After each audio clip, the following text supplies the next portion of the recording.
Isang magandang umaga po mga kababayan. Nagbabalik po ang Malolos City Roving Radio Station. Kasama niyo po muli si T-Rex para sa ating special edition ng Good Morning Malolos. Ayun, so magandang umaga po lahat sa ating mga kababayan dito sa Malolos. At ngayong araw na ito, ika-17 ng Hulyo 2024, mayroon pong isang special na event na nangyayari dito ngayon sa Baraswain Church Compound. So narito po tayo ngayon para sa ating Malolos Investment Conference. Ayun. So para po malaman natin kung ano ba itong Malolos Investment Conference, ibigay po natin ang mic sa kasama natin ngayong umaga si Mr. Dwayne Dizon, ang Content Manager po ng Digital Pilipinas. Magandang umaga, Sir Dwayne. Umaga po. Lapit po tayo. Lapit po. Magandang umaga po sa inyong lahat. Yeah, today we are here in Baraswain Church to Digital Pilipinas. With cooperation with the local government of Malolos. Opo. Our goal here is to help businesses of all sizes to connect with industry leaders and help entrepreneurs and investors discover how we can empower communities using digital transformation. Wow. That is very good. Kasi alam niyo po mga kababayan, halos lahat ng mga transactions natin ngayon is being done online. And it makes our lives much, much easier. Kasi pag meron na tayong mga online platform na ginagamit, una, you can do this in the comfort of your home. Hindi nyo kailangan lumabas. Kailangan nyo lang ng internet connection in your smartphone and through those gadgets na ginagamit natin naman araw-araw. Dahil talagang ang mga tao naman po ngayon ay talagang sanay nang gumamit ng smartphone. Ang smartphone po ay isang napakahalagang bahagi na ng buhay ng bawat tao ngayon dahil pwede tayo diyang tumawag, pwede tayo mag-send ng messages, pwede tayo makipag-usap sa mga kamag-anak natin na wala dito sa Pilipinas. Sabi ko nga, the smartphone has made the world a much happier place at mas maliit na lugar na ngayon. May kapatid po ako na nasa Canada, sabi ko nga, tol, huwag ka naman tawag ng tawag araw-araw, hindi ka namin namimiss eh. Araw-araw ka din namin nakikita. So, through this, mga kaibigan, sa pamamagitan po nitong Malolos Investment Conference, sabi nga ni Sir Dwayne, we will help different kinds of businesses dito sa Malolos on how they can maximize the use or utilize the digital platform ng mga kasama natin ngayon dito. Tama ba, Sir Dwayne? Tama po, if I may add lang, no, including EduTech. Pwede na tayong matuto, di ba po, online. Not just from locally, but also learn from various organizations abroad. No? Wow! Napakaganda po nito. And speaking of education, syempre, kasama po natin ang ating Schools Division Superintendent. Wala pong iba kung ang ating SDS, Ma'am Leilani Samson Conanan. Magandang umaga po sa ating lahat ng tagapanood at tagapakinig. Sir Rex, Sir Dwayne, magandang umaga. Ayun, nako, sige nga. Sir Dwayne, ano ba ang itatanong natin kay Ma'am Leilani? Yes, ma'am. As you know, technology is being used across the board right now. So, gusto po namin malaman, paano ba nagagamit ng teknolohiya or innovation or digitalization para ma-augment ang learning and education in general sa Pilipinas po. Ayan. Napakaganda na ano mo. Opo. Well, actually, when it comes to the use of technology, matagal na natin ginagamit yan. No? Opo. Especially nung mag-start yung pandemic, na-maximize talaga ang use of technology. Opo. But even after the pandemic, nasa post-pandemic period, still, continuous pa rin yung ginagamit natin yung technology. Kasi way back, the start of the early 2000, nag-start tayo sa technology integration sa ating mga schools. No? Opo. Pero nga, kaya yung sinabi ko na maximize pa yan kasi nga we have blended learning. Considering that during the pandemic, di ba, walang face-to-face. So talagang we have to resort to the use of technology through online or virtual learning platforms. No? Opo. Ganun din, ginamit din natin, kagaya ito, yung radyo, ginamit din natin yung TV, so that's why our teachers also were trained in preparing mga scripts for radio lessons and video lessons also. Mga RBI po, yes, no? Radio-based instruction natin. Correct. That's why we are very grateful. Alam niyo po ba na meron tayong partnership with our roving radio. No? Yes. Tinrain nila na they went down to the schools to train our students na malaking naitulong po lalo na sa ating mga students na mayroong mga journalism skill. No? Can you expound on ano yung RBI? Para sa mga audience natin. Okay, actually it's the radio-based instruction. Opo. Okay. Kasi meron tayo mga lessons na dineliver through radio broadcast. Opo. So, ang ginawa doon mga radio script ng mga lesson. So, parang sa TV lang makikita. No? Opo, yun lang ang difference. Kaya lang yung sa radio, yung para bang mga pinapakinggan natin sa radio. Mga diba? Radio drama natin ng dati. Drama yes. na parang Butang ko yun. tayo. Parang gano'n. No? Opo. Kasi kung meron tayo mga estudyante na walang TV at sa radyo. No? Opo. At saka di ba ngayon, radyo, kung wala mang kuryente, pwede naman sa baterya. No? Opo. So, hindi lang dito sa Malolos, for example, sa ating mga base schools, sometimes wala silang signal, no? So, yung radyo kasi kahit baterya lang may frequency lang po, yes. Talagang nasasagap correct. yan. Correct, and even in other areas of the Philippines, yung mga nasa bundok. So, yun ang ginamit natin. So, RBI is radio-based instruction. Ayun. Yeah, can you share, ma'am, kung ano yung mga success stories ng programa na ng RBI? Actually, madami. But now we see it na kailangan pa natin mag-train ng, kasi dito, mga success stories like, meron tayong nakita natin na marami pala sa ating mga estudyante kasi when we talk about learning, iba-iba yung style ng mga bata. Opo. Diba? At ganun din, learning style, mga teachers teaching style. So, kailangan nagmamatch siya. Opo. So, sometimes meron tayo mga estudyante na visual. So, gusto nila may nakikita. May nakikita. So, yung TV-based yan. TVI yan. Meron naman iba yung parang nakikinig. Parang mas yun na na-ignite yung kanilang imagination. Habang may ginagawa sila, nakikinig sila. Pinapakinggan lang nila instruction. Diba? So makikita mo yan dun sa result ng assessment nila. So meron tayong mga estudyante, makikita mo na compare dun sa face-to-face, kaya sa kasi yung ibang alam mga bata. Mahihiyain yung iba. No? Hindi nagtataas ng kamay. So nakikita mo. Kasi, magtanong. nakikita mo, mas medyo umangat yung kanilang achievement level pagdating sa Ganun din sa mga teachers. Na-discover natin sa mga teachers na mayroon pala tayong mga teachers na mayroong hidden talent like sa paggawa ng mga script. Correct. Totoo po yun. Kasi nga, yung sinasabi kanina ni Ma'am Leilani, the Department of Education has partnered with the Malolos City Information Office at ito pong roving radio station. Yung kanilang alternative learning system is being broadcast dito sa roving radio station. May regular slot sila dito. Meron silang regular time slot dito na kung saan they invite their learners to listen para yung lesson nila for that day dito nang gagaling. And that's one of the very good practices here in Malolos. Opo. Isa yun. In partnership with our city. Kaya kaya yung ganitong mga digital platform na ganito nga. Kung maaalala nga natin, sabi ni Ma'am Leilani kanina, way back 2000, the Department of Education is really looking for different forms of how they can deliver the lessons, di ba? Yung mga instructions. Yun nga, nakuha nila na gumawa na ng script for television. At nung panahon na yun kasi, traditional radio is still very prevalent, di ba? Ngayon, ang kagandahan lang ngayon kasi, dahil meron na tayong internet radio ngayon ang ini-introduce natin na mas nalampasan kasi kahit nasabihin na natin na merong frequency. Yung frequency kasi po, yung proximity natin sa Manila eh. Pag nagbigay ng frequency dito, minsan may splatter yung ibang stasyon. Ngayon, with the internet, napapanood tayo ngayon sa live stream. Without interruption. And almost, kahit yung kasuluk-sulukan ng mga lugar natin.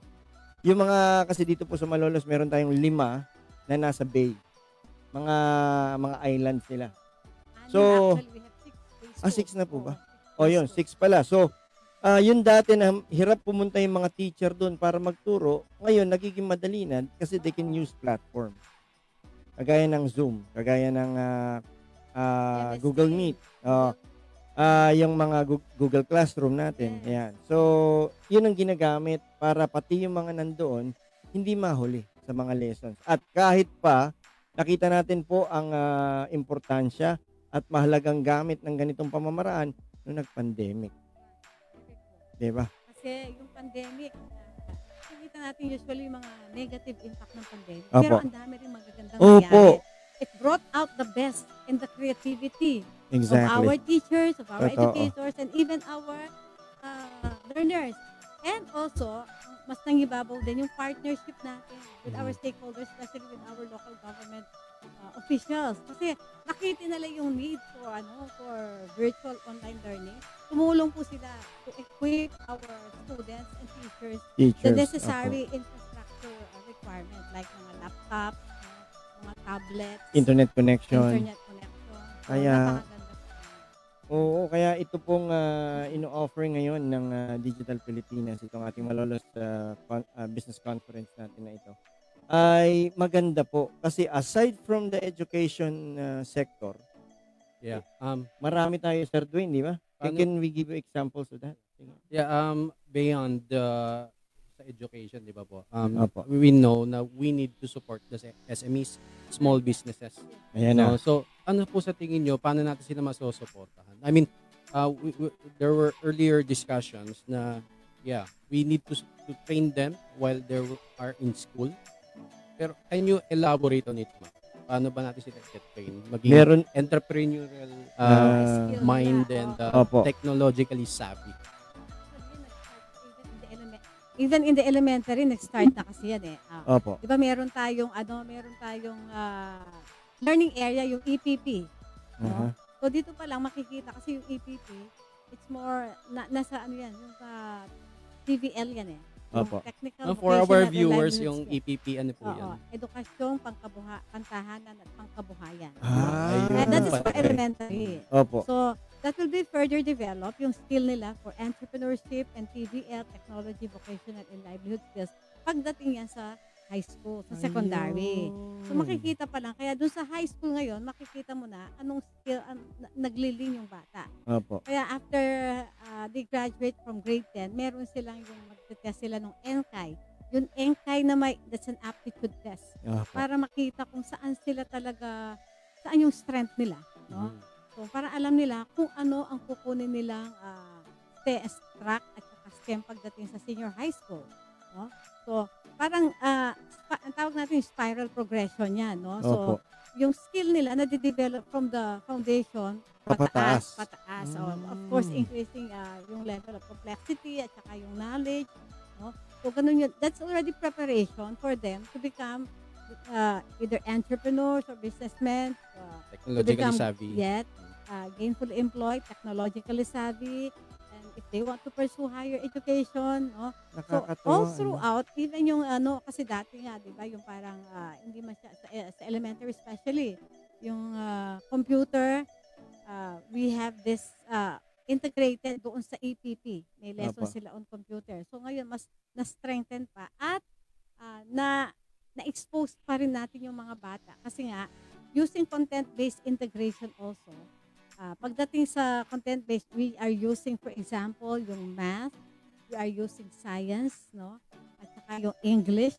Ini-integrate yung skill nila sa paggamit ng technology para sa ganon, when they level up, when they go up to the next level of their educational journey, so mas na-encourage sila to come up with different ways na mas mapadali yung kanilang pagkatuto at paggawa. Kaya nga, sabi ko nga sa kanila, even for our teachers, I encourage everybody to come up with your own crazy ideas. No? Wow. You see, yung mga learners kasi, kung minsan, like for example, if their lesson is about quadratic equation, kahit anong explanation, ako kasi para mahina ako sa math. No? Ako rin.